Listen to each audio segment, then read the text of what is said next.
Hello guys, yan, mainit. Kaya malabo ang tingin, no? Tayo ay naglalakad para sa 10,000 steps. So merong mga nagtatanong, bakit daw ako laging nakamask? So kaya po tayo laging nakamask. So tanggalin na nga natin. Wala namang tao dito. Oh, wala naman dyan tao.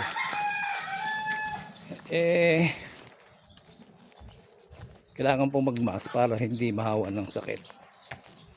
Yan.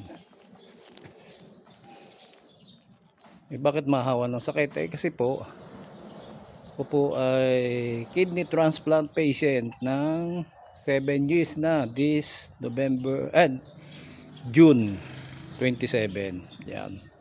Yung palang November ay operation yun ng gallstone. Bakit daw lagi ako naka-jacket pagka lalakad?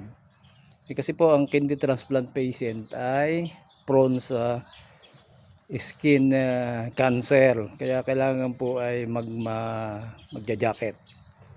Kaya nga hindi ako nagsuswimming sa sa dagat. Lalo na kung mainit kasi ay delikado, baka magkaroon ng cancer sa skin dahil sa mga iniinom na gamot. So yun po, kaya nakamask dahil ako po ay kidney transplant, 7 taon na this month. At kaya tayo laging naka-jacket, naka-sombrero, o kaya po naka-hood pagka maglalakad. Iwas sa skin cancer. So yun po, kaya sana isuportahan ninyo ang aking mga SOCMED account para tayo ay dumami ang nakaalam. Kaya ingatan po ninyo ang inyong kidney. Kailangan po kayo ay control ang inyong blood pressure. Yun yung titingnan. At uminom ng maraming tubig.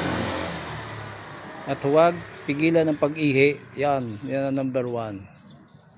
Tapos iwasan ang soft drinks, mga processed food, yan.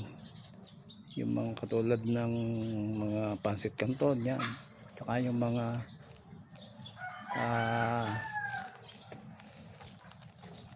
energy drink, yan. Masama po yan. Kaya sana ingatan. Okay?